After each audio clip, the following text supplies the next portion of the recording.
பெருமாளை தேர்ந்தெடுக்கும் 2 பேர். திருப்பதியில் இன்றும் நடக்கும் அதிசயம். ஆந்திர மாநிலம் திருப்பதி திருமலையில் உள்ள வெங்கடாச்சலபதி தென்னிந்திய மக்களுக்கு மட்டும் கடவுள் அல்ல. இந்த உலகின் அநேக கோடி மூலைகளிலும் உள்ளவர்களும் அவரை பிரார்த்திக்காமல் இருப்பதில்லை.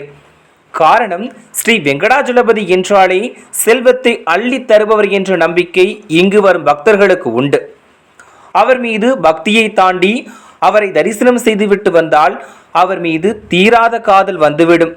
அவ்வளவு காந்த சக்தி கொண்டவர் இந்த ஏழுமலையான். செல்வத்தை மட்டுமல்ல, நாம் வேண்டியதையும் அருள்பவர் ஏழுமலையான் என்ற எண்ணம் பலருக்கும் உண்டு. அதற்கும் மேலாக இந்த உலகின் கண்கண்ட தெய்வம், கலியுக தெய்வம் என்று அவரை ஆழமாக நம்பி கோடிக்கணக்கான பக்தர்கள் உள்ளனர்.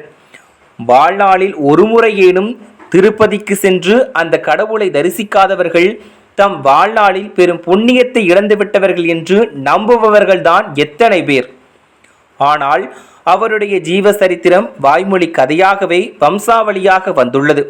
ஒரு மகாபாரத காவியத்தைப் போல, ஒரு இராமாயணத்தைப் போல, வேதங்களைப் போல அவருடைய ஜீவசரித்திரம் எழுதி வைத்திருக்கப்படவில்லை என்றாலும் அவருக்குள்ள கோடானு கோடி பக்தர்களின் எண்ணிக்கை அவர் ஜீவசரித்திரம் எழுதப்பட்டு இருந்தால் என்ன, எழுதி வைக்கப்படாமல் இருந்தால் என்ன, வாய்மொழி கதையாகவே இருந்தாலும் எம்மை வாழ வைத்த தெய்வத்தின் கதையென்றே நம்பி அவரை காண துடிக்கிறாள். அம்பானி முதல் கடைக்கோடி சாமானியர்கள் வரை, ஏழை பணக்காரர் என்ற எந்த பாகுபாடும் இன்றி இந்த ஏழுமலையானை பக்தர்கள் தரிசனம் செய்து வருகின்றனர். ஆனால் அந்த உலக பணக்காரர்களில் ஒருவரான அம்பானிக்கோ அதானிக்கோ கிடைக்காத ஒரு அரிய வரம் இந்த 2 பேருக்கும் கிடைக்குமாம். இந்த செய்தியை கேட்டு கோவில் நிர்வாகத்திடம் கேட்டபோது ஆம் என்கின்றனர் நிர்வாகத்தினர். யார் அந்த 2 பேர்? அவ்வளவு புண்ணியம் செய்தவர்களா அவர்கள் என என்ன தோன்றுகிறது.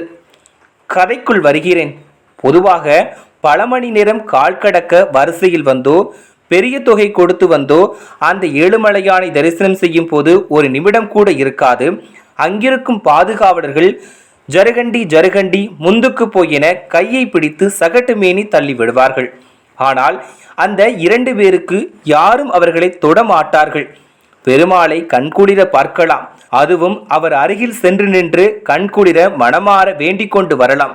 ஏழுமலையானை சுற்றி வரும் போது காவாலம் அழைக்கப்படுகின்ற பொதுவான உண்டியல் இருக்கும். அந்த உண்டியலில் தான் பெரும் பணக்காரர்கள் முதல் சாமானியன் வரை தனது காணிக்கையை செலுத்துவார்கள். அப்படிப்பட்ட உண்டியல் இன்றளவும் நிரம்பிக் கொண்டுதான் இருக்கிறது.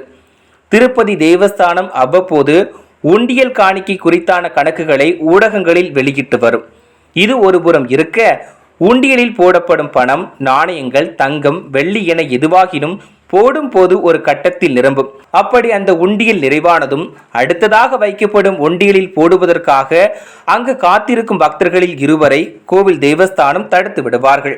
நிரம்பிய உண்டியல் சீல் வைக்கப்பட்டு அங்கிருந்து அப்புறப்படுத்தும் பொழுது நிற்கும் 2 பேர் தான் புண்ணியம் செய்தவர்கள். அவர்களிடம் நிரம்பியதற்காக சாட்சி கையெழுத்து போட சொல்லுவார்கள். அது வழி வழியாக வரும் ஒரு சம்பிரதாயம் மட்டுமே. அவர்கள் தாராளமாக சாட்சி கையெழுத்து போடலாம். கோவில் நிர்வாகத்தினர் நேர்மையாக சீல் வைத்தனர் என்பதற்காகவே இந்த சாட்சி கையெழுத்து வாங்கப்படுகிறது. இப்படி செய்த பின்னர் அவர்கள் 2 பேரும் மீண்டும் ஏழுமலையானை தரிசனம் செய்யலாம். அதுவும் பெருமாளின் அருகில் சென்று கண்குளிர காணலாம் என்கின்றது தேவஸ்தானம்.